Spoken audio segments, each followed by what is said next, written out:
I denne video vil jeg snakke lidt om ER-diagrammer og hvordan man kommer fra ER-diagrammer til en tabelskitse. Vi kigger på en situation, vi kigger på et gymnasium, og et gymnasium består af elever og hold og lærere. Og den består også af noget andet, men vi holder os til de her tre overordnede entiteter. Og så kunne man jo have puttet noget mere på, for eksempel lokaler. Ja. Men elever, hold og lærere, de er jo relateret på en måde. Og ifølge det her diagram, så har vi en relation mellem elev og hold, og mellem hold og lærere. Her har jeg lige glemt at skrive, hvilket ord, der kunne binde hold og lærer sammen, og elev og hold sammen. Men skulle man læse det her diagram, så vil man jo sige noget i retning af, at hvis vi inddrager relationsgraderne også, at en elev er, kan der stå her i, en elev er på mange hold. Og hvis vi læser den anden vej, så et hold har mange elever. Og den anden relation, der er en en til mange relation her. Et hold undervises af en lærer, og en lærer underviser mange hold. Så i den her situation har vi altså to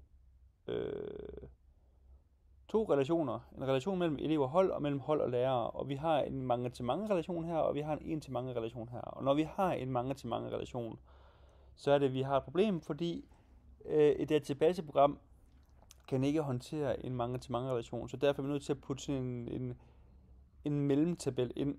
Og det er så det, vi gør hernede, så vi går fra at have den oprindelige ER-diagram her, til at have et udvidet ER-diagram, hvor vi ikke har en mange-til-mange relation i. Så her kigger vi kun på den øverste del, altså hvor vi oprindeligt heroppe havde elev og hold, så har vi nu en entitet, der hedder holdmatch, sat ind imellem elev og hold. Og det er gjort, fordi så bryder vi den her mange-til-mange relation op, og så får vi i stedet for en en-til-mange relation på den ene side, og en en-til-mange relation på den anden side. Og læg mærke til, at den her mellemtabel, den skal altså have m'et på hver side. Og et-tallerne skal være ude ved henholdsvis elev og hold. Så har vi lavet et udvidet ER-diagram, som tager højde for den her mange-til-mange relation. Når vi så har lavet det her ER-diagram, så vil det næste naturlige skridt være at lave en tabelskitse. I har nok allerede forhåbentlig bemærket, at hvad mangler det her ER-diagram? Jamen det mangler attributterne, fordi en elev og hold og lærer har jo en mange attributter. For eksempel en elev har et fornavn, et efternavn, en adresse, en fødselsdag, og så videre. Et hold har et navn,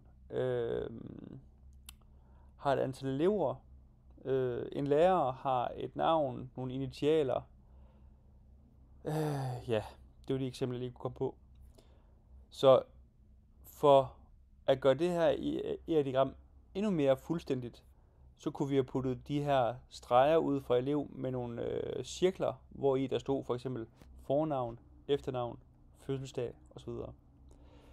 Men det kommer vi så over til, når vi laver en tabelskitse, som vi ser her. Her ser vi de tre oprindelige entiteter, elev, hold og lærer. Og for elevens vedkommende, jamen så har man puttet følgende attributter på: elev-ID, klasse, elevnavn, gade, postnummer, mobilnummer, e-mail. Og der står en nøgle ud for elev-ID, fordi det markerer, at her har vi altså med en primær nøgle at gøre. Det er altså den attribut, som entydigt kan bestemme en elev. Vi har snakket om det før, for eksempel et CPR-nummer. Hvorfor findes der et CPR-nummer? Jamen det gør det jo, fordi at der er flere i Danmark, der hedder Anders Jensen, som bor på Søndergade 12 osv. Så derfor giver vi den her person et unikt nummer, som kan identificere den her person, for eksempel. Hold, jamen der har man brug for, i det her tilfælde har man brug for attributterne hold-id, fag, niveau, lærerinitialer og lokale. Og for lærerens vedkommende har man brug for initialer, navn og e-mail. Herover til højre, jamen næsten det samme, bortset fra, at vi har puttet den her hold-match ind. Det var den her mellemtabel, som blev lavet på grund af mange-til-mange-relationen.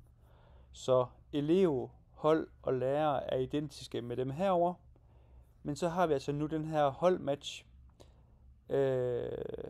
som nu består af primærnøglen fra elev og primærnøglen fra hold. Og så bliver det til sammen til en sammensat primærnøgle herinde i. Hvis man ville, så kunne man putte en tredje, en fjerde, en femte attribut ind på holdmatch, hvis det var nødvendigt. Hvad var det, jeg ville sige? Jo, jeg tror nogenlunde, det var det. Jo, lige en bemærkning til den her. Fordi en lærer har jo initialer. Et hold har ikke nogen lærerinitialer, for de ligger jo her under læreren. Så hvorfor ligger den her attribut lærerinitialer under holdentiteten? Det gør den, fordi at her mellem lærer og hold, jamen der har vi en til mange relation. Og når vi har en til mange relation, jamen så skal de her to skal kunne snakke sammen. Og hvordan snakker de sammen? Jamen det gør de ved, at de har en attribut til fælles. Så når vi har hold, som er mange siden, så putter man primærnøglen fra en siden altså i det her tilfælde lærertabellen, der putter man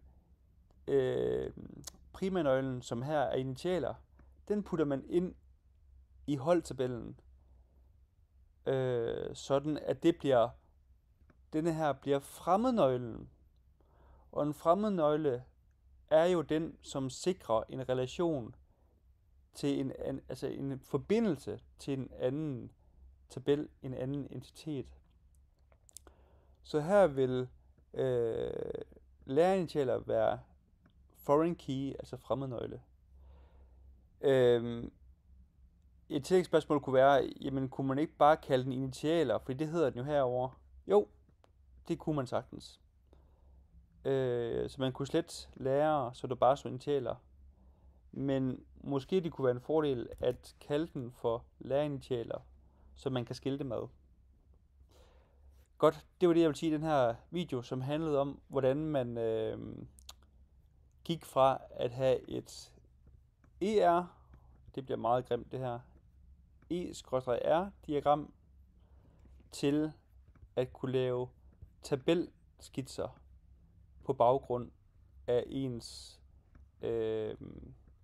ER-diagram. Og så lad mig lige skrive færdig her, og så stopper jeg videoen.